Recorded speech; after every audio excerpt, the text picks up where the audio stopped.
his property here while we were still meeting in the hall. We couldn't foresee that we'd ever have funds to build.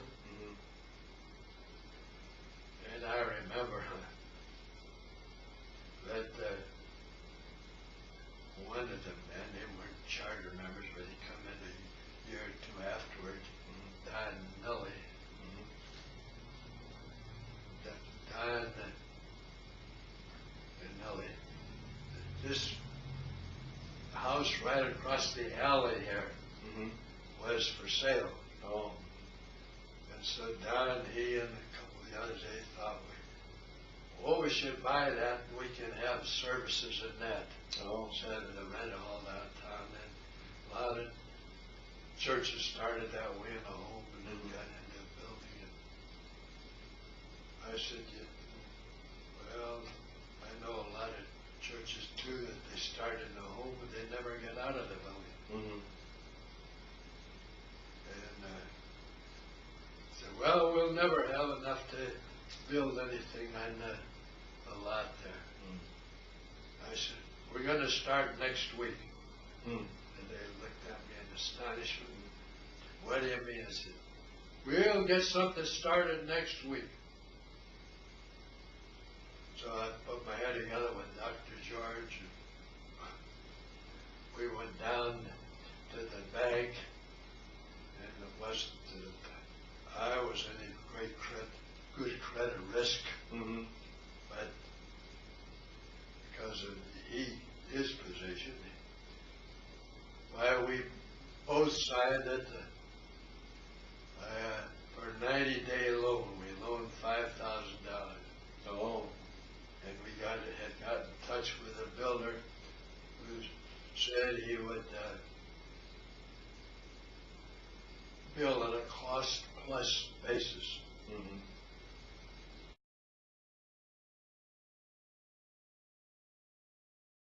To talk with you about some of the history surrounding the organization of what we know today as the Grace Gospel Fellowship, and if you could just share that history and your involvement in that and some of the men that were instrumental in bringing that about.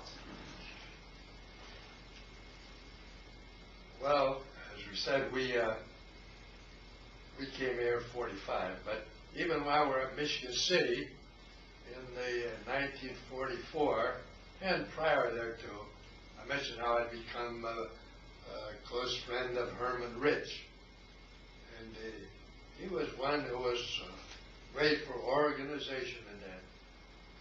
And he used to complain to me. He said, now they have these Bible conferences now and then. He said up in Chicago there. He said we should have some kind of a fellowship of all the pastors and churches where we can work together on certain projects and that. And he said, they don't have anything like that. That's what we need. And I agreed with him. I said, well, yeah, that'd be a good thing. We do need something like that. So I started putting out some feelers to see what different pastors felt about it. And all the response we got, it seemed to be that, yeah, that'd be a good thing.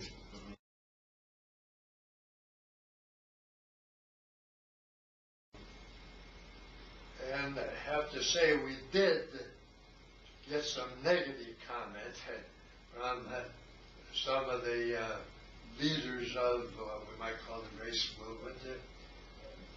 They had their worldwide grace testimony going. And they didn't think we needed anything more. They were afraid, I believe, that we got something else going that would draw funds away from the missionary program, which we tried to reassure them that wouldn't happen, but they were still a little skeptical until, of course, they saw that there were a considerable number of us pastors who wanted some kind of a fellowship.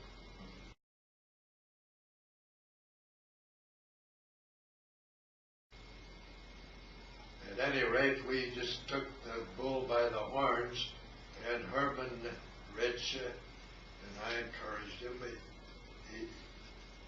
He invited everyone to an initial conference there in the fall of '44 to his church in Evansville to talk about farming. And that is what it At any rate, he invited everyone to come. Then we sent out the publicity to talk about forming a fellowship among the Grace preachers, Grace pastors. So we met there in the fall of '44.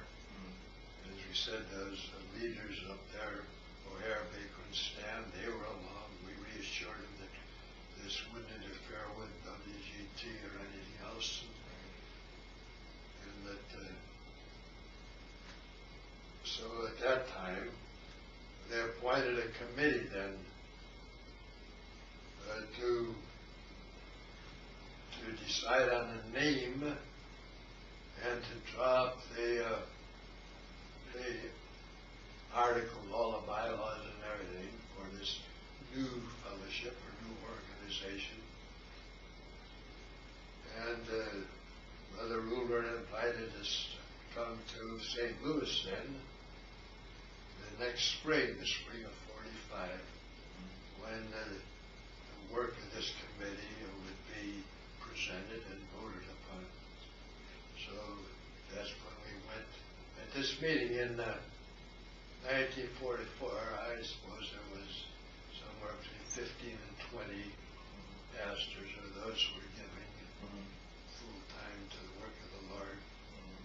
So we met. Could you just tell us some of them that you can remember that were there, some of the individuals that were actually there at that meeting? Yeah, there was, of course, Herman Rich and Eugene Ruler and Ray Rich and Otis Watson and Brother Stam, Brother O'Hare, Charles Baker, Carl Klum, and Hal Reed, and Wayne Webb, I believe. And there were more that I should remember, but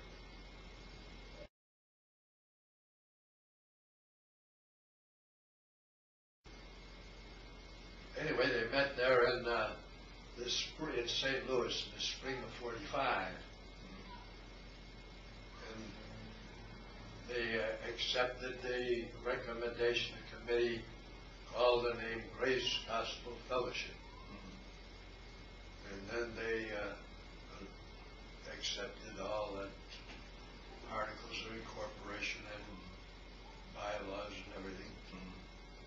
And they appointed a governing body, an executive committee,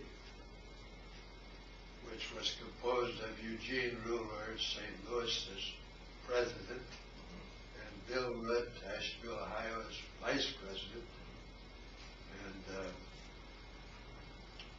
Otis Watson as the treasurer, and myself as the clerk, and Ray Rich as financial secretary. We used to kid him and ask him what was the duty of the financial secretary. He said he'd keep his eye on the treasurer. And later I saw they called him corresponding secretary. I don't know what that was. But anyway, they appointed this executive committee, and we met thereafter quite a number of times, rather regularly.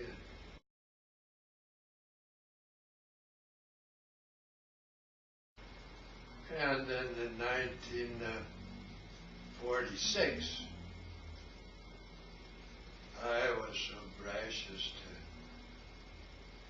go to the state park here and reserve one of the camps for that next year, 1946, for a youth camp. Oh. Going to call it Grace Youth Camp.